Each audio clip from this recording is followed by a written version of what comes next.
kondisi ibu dan juga janinnya mudah-mudahan kondisinya baik, sehat ya, sesuai dengan usia kehamilannya.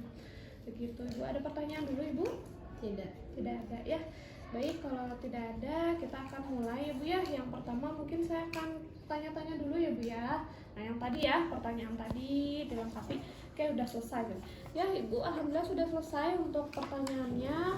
Nah sekarang kita ke pemeriksaan. Ibunya boleh ditimbang dulu. Timbang berat badannya. Ibu BB sebelum hamilnya berapa? 40 ya. Oh sekarang ini 55 ya Bu ya. Udah naik 15 kilo. Tinggi badannya berapa Bu? 153. Oke, ya dicatat. Kemudian Ibu sebelum Ibu naik ke bednya, Ibu kira-kira mau ke kamar mandi dulu nggak? Soalnya nanti saya akan memeriksa bagian perut, takutnya nanti Ibu nggak nyaman. Tidak? Oke, baik. Sekarang boleh Ibunya naik ke bed ya Bu ya. Oke, kemudian barulah Ibu tidur. Boleh. Ya, kita cuci tangan pakai sarung tangan dan cek TTV ya. Cek TTV sebenarnya boleh sambil duduk ataupun tiduran ya, mangga. Yang nyamannya saja. Ya. Ibu biasanya kalau di pensi berapa Ibu tensinya? 120/90. Per 90 ya? Oh agak naik ya bawahnya Ibu ya. Kalau pada ibu hamil ya normalnya itu emang cenderung rendah ya. Nah yang waspada itu kalau tinggi ya. Tinggi. Kalau misalkan si ibunya biasanya dia ngakunya biasanya rendah nih, tapi pas kita cek tinggi 140. Kan itu udah tanda-tanda preeklamsi kan. Nah itu ibunya nanti minta datang lagi 4 jam lagi. 4 jam dicek lagi ya. Dicek lagi nanti masih tinggi atau enggak. Kalau misalkan masih tinggi, nah itu perlu diperiksa lab ya, urinnya ada protein uri atau enggak. Kalau iya maka ya ditegakkan diagnosa preeklamsi ya. Tapi kalau enggak ya hanya hipertensi pada kehamilan biasa. Oke, kita cek tensinya dulu ya, TTV ya. Cuma udah pada bisa ya, insyaallah bisa. Masuk klinik harus sudah pada bisa ya. Cek tensi, nadi, suhu, respirasi. Oke, alhamdulillah normal ya Bu ya. Sekarang Ibu izin saya mau periksa bagian kepala sampai ke bagian kakinya ya Bu ya. Boleh dibuka dulu kerudungnya Ibu. Ceritanya dibuka ya. Oke, kacamatanya juga kalau pakai kacamata ya, masker semuanya dibuka. Oke, punten ya Bu ya. Oke, sekarang saya mau lihat bagian rambut dan kepalanya ya Bu. Kalau misalkan Ibu merasa nyeri, ada yang sakit, kasih tahu ya. Kemudian, nah sambil diinspeksi ya, saat dipalpasi itu sambil diinspeksi, dilihat distribusi rambutnya, warna rambutnya, dan ada luka atau enggak. Dan kita cek apakah ada kerontokan rambut atau tidak. Ya, selanjutnya di area wajahnya kalau Ibu hamil itu ada hiperpigmentasi biasanya. Namanya apa? Kloasma gravidarum ya. Kemudian ada pembengkakan atau tidak di area wajah ya. Selanjutnya ke mata jadi kalau untuk ibu hamil pempisnya itu fokus ya, nggak lengkap kayak di KMB ya, banyak banget mata aja ya, sampai saraf-saraf kan dicek ya. Nah kalau ini cuma 2 aja mata ya, untuk konjungtiva sama sklera ya. Konjungtiva karena ibu hamil biasanya anemia kan ya, anemianya fisiologis gitu, memang normal gitu. Kayak dicek ini. Bentar ibu ya, saya cek bagian matanya, ibunya lihat ke atas. Oke, warnanya merah ya, berarti tidak anemia ya. Selanjutnya skleranya itu yang mana sklera tuh? Yang putihnya ya. Kalau ikterik itu artinya kuning ya, ini putih ya, berarti non ikterik. Kemudian lanjut ke area mulut, jadi hidung dan juga telinga tidak diperiksa karena tidak ada perubahan selama kehamilan ya. Nah di area mulut, bibirnya, mukosa bibir apakah kering atau tidak, kemudian kita periksa bagian mulutnya ya, dalamnya. Oke, Ibu boleh dibuka mulutnya. Oke, cek kebersihannya, kemudian stomatitis apa? sariawan ya, ada sariawan atau tidak, dan karies gigi ya. Ibu kalau misalnya ada karies gigi ditanyakan ibu itu punten ibu ya ada kehitaman ya atau namanya karies itu sejak kapan ibu, apakah baru saat hamil atau dari sebelum hamil, kemudian ada keluhan besi suka berdarah atau sikat gigi misalkan ya. Nah itu normal juga ya saat kehamilan ya. Oke, lanjut ke habis mulut ke leher ya. Nah di bagian leher pertama inspeksi hiperpigmentasi, sama ya, ada hiperpigmentasi atau tidak di area lehernya. Kemudian ada peningkatan JPV atau tidak. Ibu boleh lihat miring ke kiri dulu ya. Nah, kita lihat di sini apakah ada denyutan ya yang terlihat, dan di sini tidak ada ya. Oke, berarti tidak ada peningkatan JPV. Dan selanjutnya palpasi kelenjar tiroid dan getah bening ya. Kelenjar tiroid terlebih dahulu kan ibu ya. Ibu boleh kenalan ya. Oke, selanjutnya kelenjar getah bening mulai dari belakang telinga sampai ke dagu, kemudian ke samping. Ini benar-benar ditekan ya supaya kita tahu sampai subclavicular ada benjolan atau tidak ya. Kalau ada benjolan artinya apa? Artinya ada infeksi. Infeksinya ya di daerah sekitarnya ya, mungkin ya infeksi saluran pernapasan atas biasanya ya gitu. Lanjut, setelah itu kita ke bagian dada ya, dan leher ke dada ya. Ibu punten ya, saya buka dulu bajunya, saya mau melihat area dada dan payudaranya. Kecil banget ini. Area dada dan payudaranya.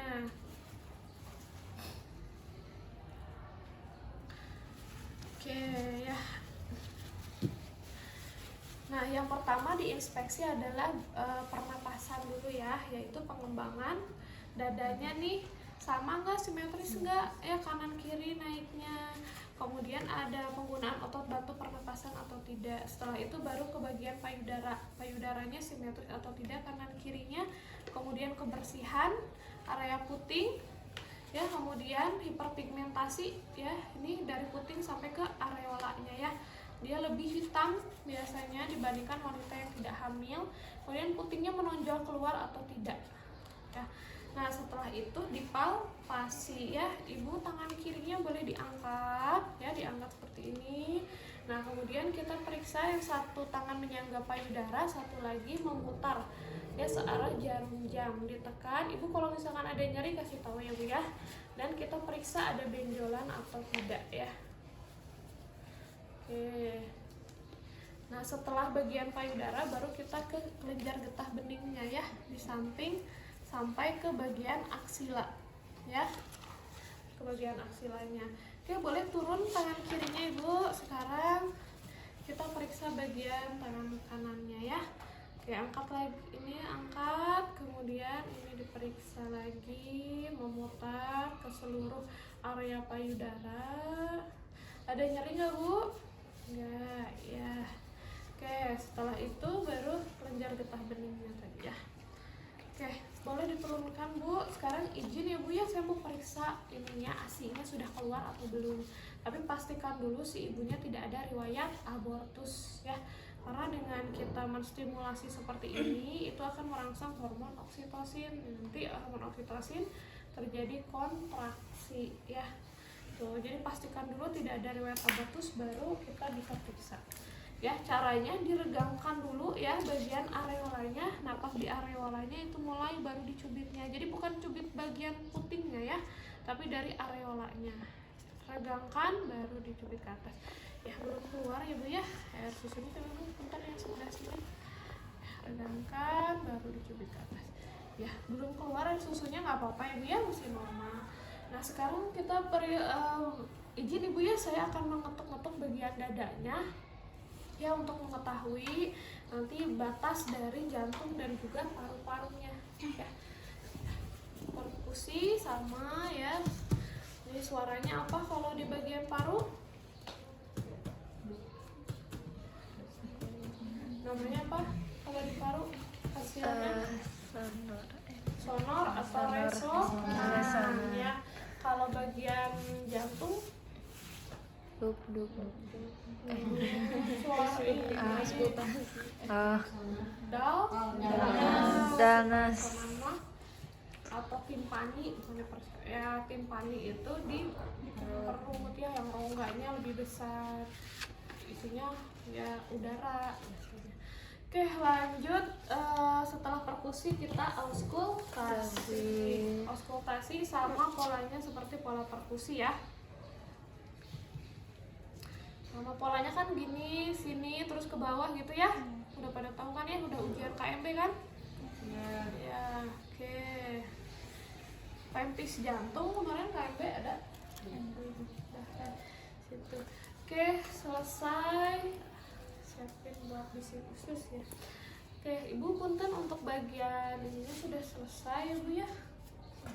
Ya. Nambahin. Ya, izin untuk ditutup dulu bagian dadanya.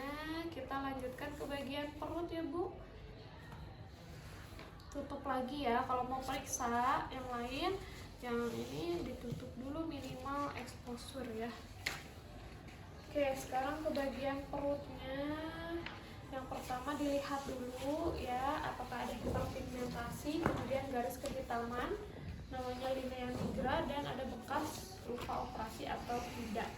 Setelah itu baru kita cek bisi usus ya. Biasa kalau abdomen itu auskultasi dulu ya sebelum dipalpasi.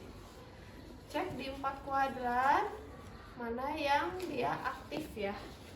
Yang aktif yang sering terdengar bisi ususnya. Nah itu jadi mungkin di sini ya, baru hitung selama 1 menit. Normalnya berapa? 5 sampai 20. Ya 5 sampai 20 kali per menit ya bisi usus. Selanjutnya kita akan palpasi ya. Ya palpasi ini namanya Leopold. Yang ini yang ciri khas dari pempis antenatal ya. Nah Leopold ini sebenarnya dilakukannya untuk trimester 3 ya. Jadi trimester 1 itu tidak bisa ya, karena kan ini aja 16 minggu aja baru di atas sipisis pubis ya, sampai ke pusat tinggi fundusnya ya, di pusat itu 24 minggu. Nah, jadi kalau misalkan trimester 1-2 itu kita baru ngerasain seperti bulat aja gitu uterusnya. Jadi belum ada bentukan kepala, punggung itu belum terasa. Tapi di trimester 3 itu sudah bisa dirasakan mana bagian kepala, punggungnya ya, ekstremitas gitu. Jadi Leopold 3 untuk trimester 3 ya dimulainya. Nah, untuk Leopold pemeriksanya harus di sebelah kanan ibunya. Kemudian Leopold 1 pemeriksanya menghadapnya ke arah ibu dan kedua kakinya ditekuk atau dorsal recumbens ya. Kedua kakinya ibu ditekuk. Kemudian Leopold 1 kita akan periksa ini ya, tinggi fundus, jadi siapin meterannya ya. Nah, ini arahnya ke sini agak serong, kita melihat ke wajah ibu. Yang pertama Leopold 1 itu kita ingin mengetahui bagian atas ya. Leopold 2 nanti bagian tengahnya atau samping perut, kemudian 3 itu bagian bawah ya. Jadi 1, 2, 3 ya. Nanti 4-nya itu sejauh mana masuknya. Nah, yang Leopold 1 untuk mengetahui fundus kita mengumpulkan dulu uterusnya. Jadi tangan kanan dan tangan kiri dari bawah ini bersamaan ya, menelusuri ya bagian uterusnya. Nah, sampai mana nih puncaknya? Nah, puncak uterusnya ini kalau di Phantom ini sampai sini ya. Oke, kita ambil meterannya, tangan kiri tetap di fundus, tangan kanan ambil meteran. 0 itu pas di bawah ya, ditempatkan di bawah. Jadi jangan ngelayang gini, jangan gini ya, tapi dikebawahin 0-nya. Nah, sampai ke sipisis pubis di sini 29 ya. Kalau ini 30 cm ya. Nah, sipisis pubis pas yang sini ya, pas turunan terakhir dari perut yang fundus yang paling atas sini ya. Nah, jadi dari sini 30. Kemudian kita tentukan bagian atas ini apa ya, jadi dirasakan. Oh, ini agak bulat tapi dia lembek dan tidak melenting, maka ini bokong. Tapi jika dirasakan dia bulat, keras dan melenting itu seperti ini nih ya. Nah, itu kepala. Jadi ini melenting. Tuh. Oh, ini kepala ya. Nah, lanjut kita ke leopard 2. Leopard 2 itu bagian tengah ya, samping. Nah, tangannya seperti ini. Yang tangan kiri mendorong atau menahan, yang tangan kanan memeriksa. Boleh dari bawah ataupun dari atas sama aja. Yang penting ini keraba apa. Nah, di sini ternyata keras, datar, panjang. Ya, kerasnya itu panjang. Kalau kepala kan tadi melenting ya. Nah, ini mah panjang, berarti ini punggung janinnya. Kalau sudah tahu ini apa, ini tahan, yang ini diraba. Oh, ini ada bagian kosong. Nah, kemudian ada tonjolan. Ada tonjolan kecil, kita raba. Nah, tonjolan ini ekstremitas janin ya.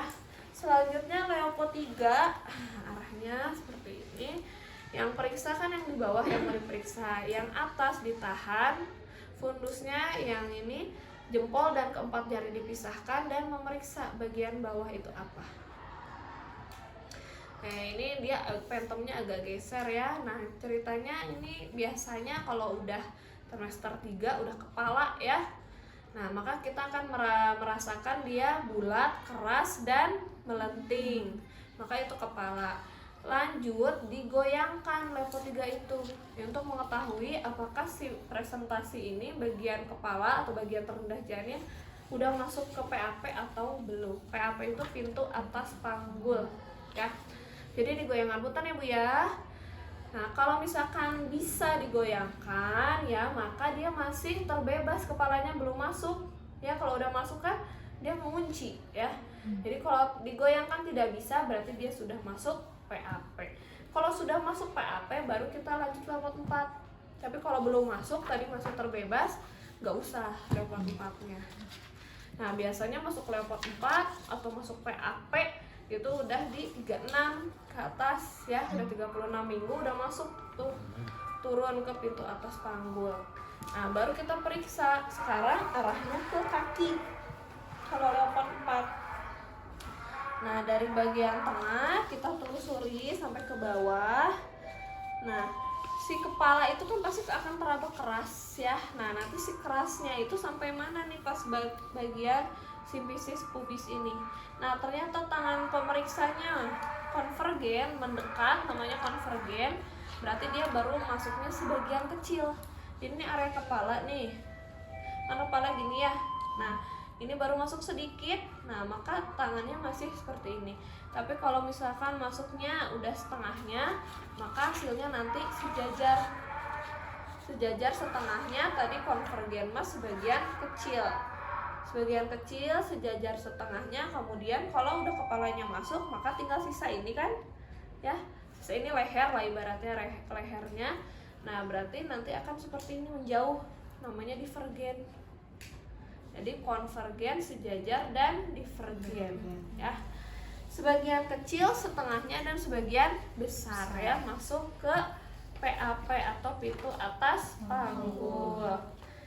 Oke, lanjut kita ke udah selesai leopard 4. Kakinya diluruskan dulu. Punten ya, ini ya kita mau cek DJJ dulu ya. Nah, untuk cek DJJ tentukan dulu puntung maksimumnya ya. Puntung maksimum itu adalah tempat paling terdengar detak jantungnya. Di mana itu? Di punggung atas ya. Ini punggungnya. Kepalanya di mana? Ceritanya kepala di bawah, maka di kuadran kanan kiri bawah ya. Ini kan kiri nih punggungnya. Punggung di kiri, kemudian kepala di bawah, maka di daerah sekitar sini ya. Ini di punggung atasnya. Kita dengarkan ya. Nah, ceritanya si perawatnya pindah ke sana ya. Kalau pakai Doppler mah.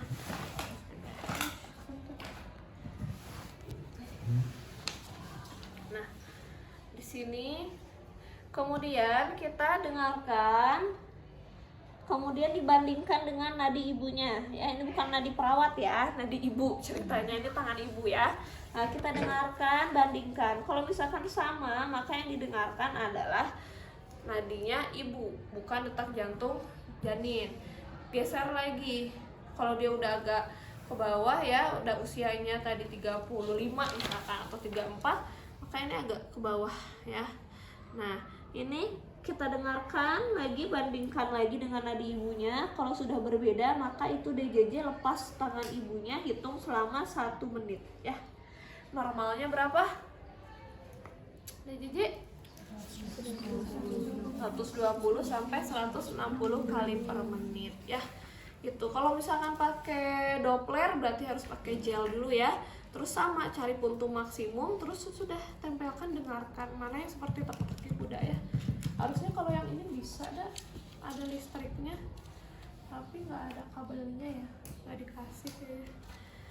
Nah itu untuk DJJ. Selanjutnya ibu, saya izin untuk periksa area kemaluannya. Boleh ibu, jika ibu berkenan. Saya ingin melihat ya apakah tadi ada keluhan keputihan atau tidak ya, dan apakah ada bengkak atau tidak di area vulvanya ya, atau area kemaluannya ya. Kemudian dibuka ya celananya dan posisinya dorsal recumbent lagi ya, ditekuk kedua kakinya dan dibuka sedikit pahanya supaya kelihatan ya. Dilihat kebersihannya ya, ada keputihan atau tidak, keputihannya warnanya apa, berbau atau tidak ya.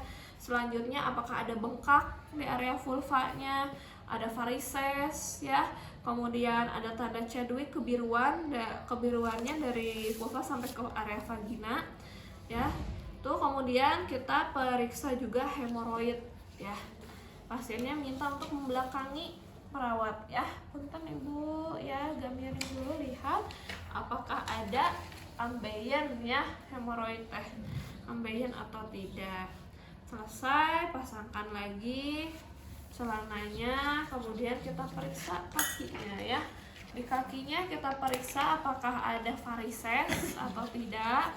Kemudian ibu kalau ini sering nyeri nggak di bagian kakinya, di betisnya, sering nyeri atau tidak. Kalau misalkan iya, boleh dicek Homan sign ya. Nanti teman-teman belajar di postpartum ya. Homan sign itu jadi ditekan ke arah si pasien, ini telapak kakinya nanti ditekan gitu ya. Susah ya, nanti aja lah pas di postpartum ya. Nah itu kemudian kalau iya ada positif dia nyeri itu pas ditekan, maka dia curiga ada DVT, deep vein thrombosis ya. Nah berarti ada trombus yang atau bekuan-bekuan di pembuluh darah di kakinya. Kalau misalkan pasiennya lahiran normal kan ngeden tuh kan tekanan darah tuh kan langsung jadi cepet ya, lebih cepet gitu. Nah nanti si bekuan itu bisa nyangkut di pembuluh darah yang kecil. Kalau misalkan di otak bisa pecah pembuluh darah, stroke. Kalau di jantung ya serangan jantung. Nah, jadi kalau ada DVT dia sesar ya lahirannya. Tuh kemudian ada bengkak atau tidak, dicek, ditekan. Kalau langsung kembali berarti tidak ada ya. Oke, dan terakhir refleks patelanya, ibunya boleh duduk ya ke samping biar kakinya menggantung. Kalau misalkan di ruang rawat inap ibunya ada kelemahan, tiduran aja kakinya seperti ini ya, diangkat satunya. Yang penting yang mau diperiksa itu menggantung, kakinya jangan nempel. Oke, itu selesai ibu untuk pemeriksaannya. Ibunya boleh duduk lagi, kita buka sarung tangan, cuci tangan, kemudian kita dokumentasikan ya hasil pemeriksaannya di lembar pengkajian yang di tempat kita kerja dan juga di buku KIA milik pasiennya ya. Ibu alhamdulillah hasilnya semuanya normal ya bu ya. Tadi tekanan darahnya ibu 120/80, DJJ bayinya juga 135 kali per menit, semua normal. Posisinya kepalanya udah di bawah, punggungnya ada di sebelah kiri ya. Itu mungkin ibu hasilnya ada yang mau ditanyakan dulu? Tidak ada. Baik ibu, nanti untuk kunjungan berikutnya 1 bulan lagi ya bu ya. Jangan lupa dibawa buku KIA-nya dan diminum vitaminnya.